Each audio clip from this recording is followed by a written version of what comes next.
This is the film you will not see on the BBC or CNN or any other Western media. Over the last year, we have witnessed what is the greatest crime of the 21st century. And perversely, it's a crime that has been meticulously documented and presented to us by the people who are carrying it out. We at Al Jazeera have collated all that evidence, packaged it. What it reveals is truly shocking. We focus on the town of Khibu Qaza, which is a small town of about 13,000 people. The Israeli army enters this town just after Christmas. It's emptied of people, and they simply destroy it. And they record themselves doing it. They post before and after videos, and the town is entirely flattened.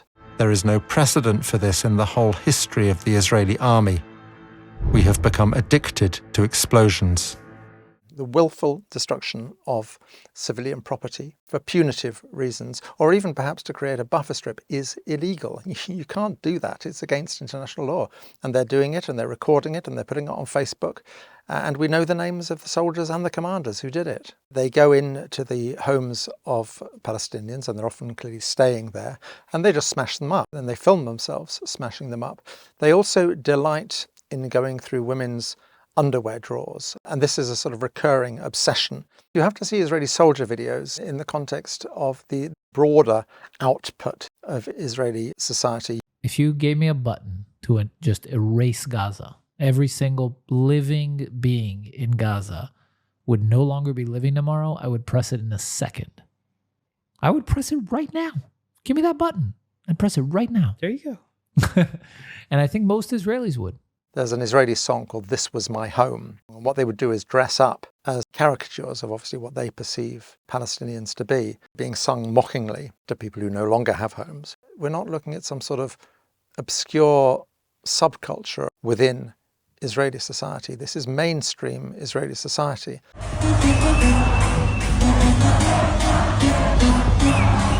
When people tell you who they are, believe them.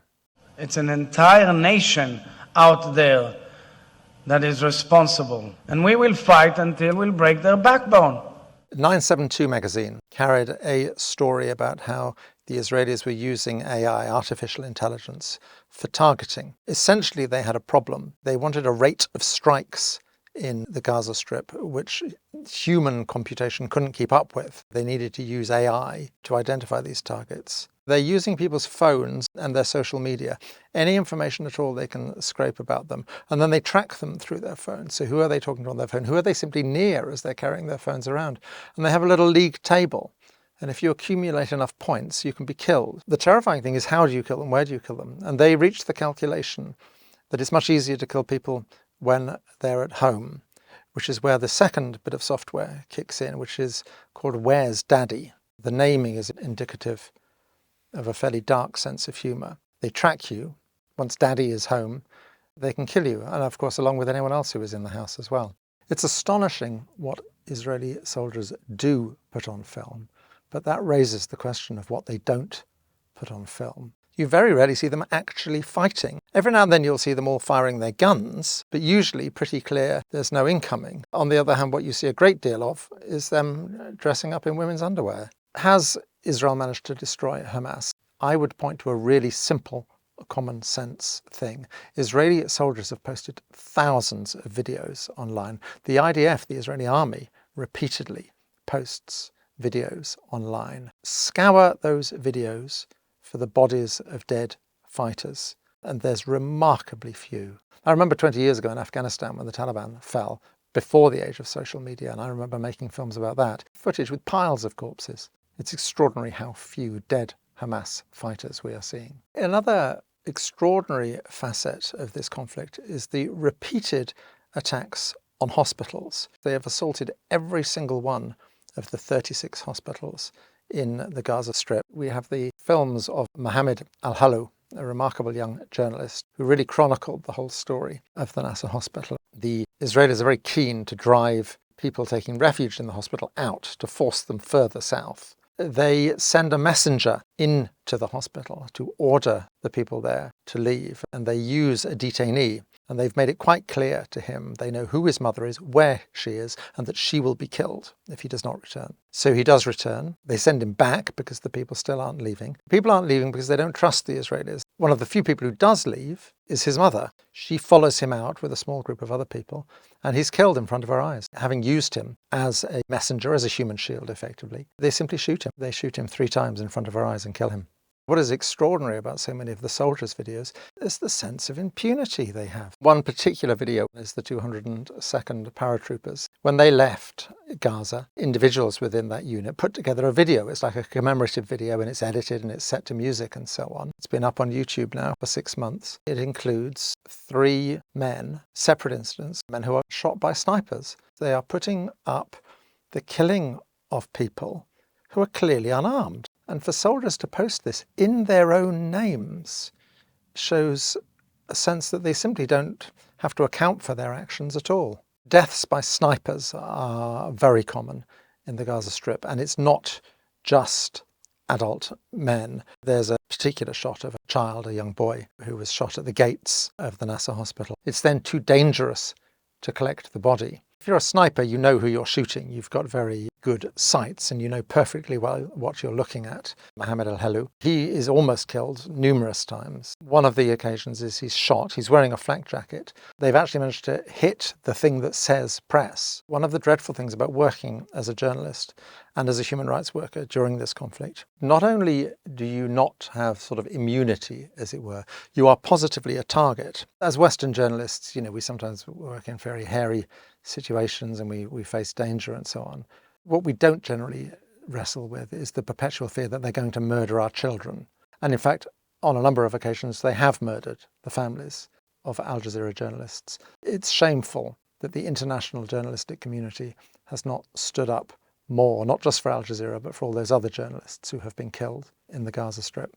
Well over 10% of all journalists in Gaza have lost their lives since this conflict began. The usual mortality rates expected of infantry soldiers is less than 5%. So we're talking about absolutely shocking levels of loss of life. Detainees are clearly abused when they are first taken prisoner. We've all seen the images of them stripped to their underwear. It's clearly designed to humiliate. We gathered accounts in the Gaza Strip of people being beaten. We have a picture of one man who had a Star of David carved into his back. In a way, for many, this is just a prelude to when they're taken into Israel, to these detention centres. In our film, we have one grotesque eyewitness account of a dog being used to rape someone.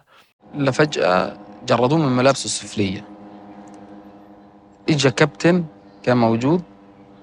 جاء زي وضع مادة حاجة يعني على مؤخرة الشاب وأطلقوا كان في كلب موجود أطلقوا عليه الكلب كلب هذا يعني كيف أقول لك مش مارس الجنس اغتصب الشاب اغتصبوه في معنى الكلمة.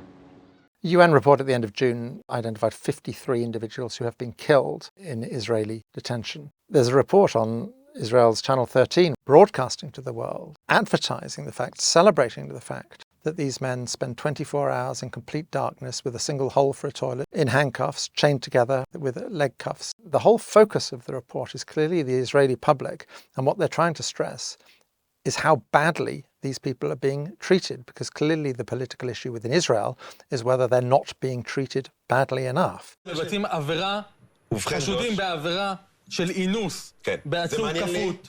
זה לא מעניין אותך? בגדול, עוד פעם, זה מעניין לי את העכוז מה עשו לאיש חמאס הזה. אני כל הזמן זוכר, קודם כל, הדבר היחיד שמבחינתי הוא בעיה פה, זה שזו לא איזושהי מדיניות מוסדרת של המדינה להתעלל בעצירים. כי בגדול, זה גם, קודם כל מגיע להם, וזה אחלה נקמה שאנחנו צריכים לתת להם.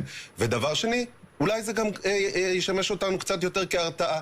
No one can hide here. No one can pretend they didn't know what was happening, because the Israelis were shouting it in our faces. Human shields are an enormously important topic, and it's an absolute indictment of Western media, the way this is covered. The idea that Hamas, the Qassam brigades and so on, used the civilian population as human shields. There is no evidence that they are positively using them as human shields, in the sense that they're hiding behind them, not allowing them to leave or not telling them that they're there. A second point about that as well. What is there about Israeli behaviour over the last year that would lead anyone for a moment to think that the presence of civilians would lead them to hold their fire. There's absolutely nothing to suggest that they would respect the fact that there are civilians in the way and therefore not shoot, which means that it would be utterly pointless for Hamas. I've looked at the Qassam Brigade's own combat videos, which are a stark contrast to the videos that the Israeli soldiers put online. There's over 300 of them, and they very often show successful attacks on tanks and other armoured vehicles. These attacks all take place in desolate, abandoned landscapes. I have not seen a single civilian. Now then there is the secondary point. The UN, international and Israeli human rights organisations have found the Israelis to be guilty of using human shields. In the film we have footage of this. You can see it. There they are, hiding behind people, resting their guns on their shoulder. They've got a man and he's being forced to go and inspect empty buildings, open the doors and so on, so that if they're booby-trapped or if there's an ambush, he will get it. It's clearly absolutely systematic. Now, the fact that the entirety of Western media and the Western political class continues to trot out this mantra about it being Hamas that hides behind human shields, when all of the abundant evidence suggests precisely the opposite. The Israelis today saying that Hamas use Palestinians as human shields. Do they? Killing the victims, then blaming the victims for killing themselves. I mean, what is this logic? Palestinian groups take their own people hostages. This is racism. This is sickness. The appalling caliber of the journalism is just absolutely shocking. Israeli behaviour is dependent on the indulgence of the West. We use some of Matt Kennard's reporting in Declassified UK. Matt has done an awful lot of work exposing the role of RAF at Kriteri, a place most British people probably haven't heard of, but we still own a chunk of Cyprus, and on it we have a bloody great Air Force base. And it is clearly playing a vital role in this conflict. Right from the beginning of the conflict, you had huge military transport planes flying to Israel, numerous surveillance flights in the air for 6 hours at a time, sent from RAF Akrotiri in Cyprus over the Gaza Strip. And the suspicion would be that they are providing targeting information to the Israelis. Already by March, they'd accumulated 1,000 hours of surveillance footage over the Gaza Strip. The government is not providing a satisfactory explanation of what all this footage is being used for. Will he also explain what role, legally or otherwise, Britain has played in overflying Gaza with surveillance aircraft and the use of RAF Akrotiri as a staging point for aircraft going to Israel, which many people believe are carrying weapons that are used to bomb Gaza? I am very comfortable with the support that we give to Israel, and I won't comment on operational issues. The double standards of Western media, of Western politicians, are just breathtaking. I mean, you just have to look at David Lammy and Keir Starmer's response to the Iranian attack on Israel, which didn't actually kill anyone. I utterly condemn this attempt by the Iranian regime to harm innocent Israelis. And they were straight to the lectern condemning it in a way that they have not condemned the Israelis, who have killed over 40,000 people. It's quite clear that the lives of one group of people are worth more than the lives of another group of people. If Israel is attacked, the Western media and Western politicians are full of rhetoric about Israel has a right to defend themselves. Israel has a right to defend itself. Israel has a right to defend itself. Israel has a right to self-defense. We stand with Israel and we recognise her right to self-defense.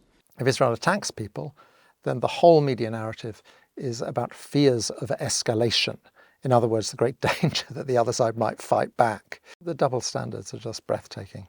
One way in which we're sort of liberated at Al Jazeera is we don't have to buy into this bogus two-sidesism, this bogus sort of equivalence. There is no equivalence between, on the one hand, an all-powerful occupying power building illegal settlements on Palestinian land, and on the other side, a prostrate, helpless, powerless people. There's no moral, political or military equivalence there. But also, on October the 7th, 2 babies are killed, which is dreadful, it's appalling.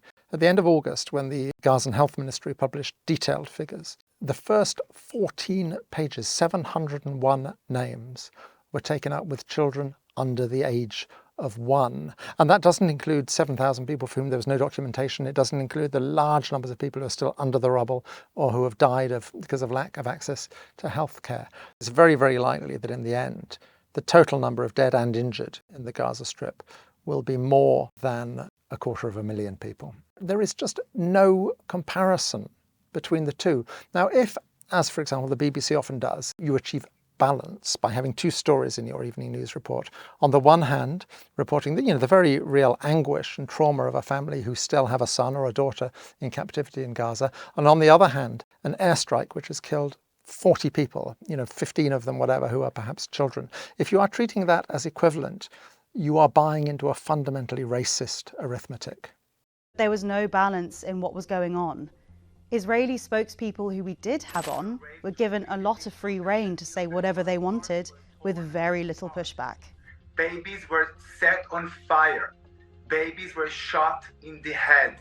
Whereas any Palestinian guest was asked to condemn Hamas. But I want to ask you specifically about Hamas's actions today. Do you support them? Israel has a right to defend itself.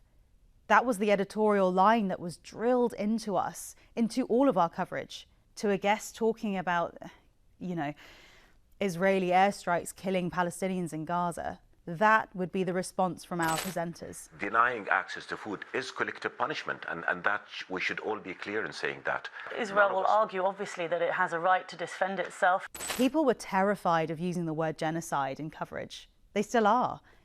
You will very rarely see it in any BBC coverage. And if an interviewee says the word genocide, this is a genocide happening in front of our eyes. That word is, as you know, incredibly emotive, and the Israelis, as you know, will be saying that they are targeting Hamas only.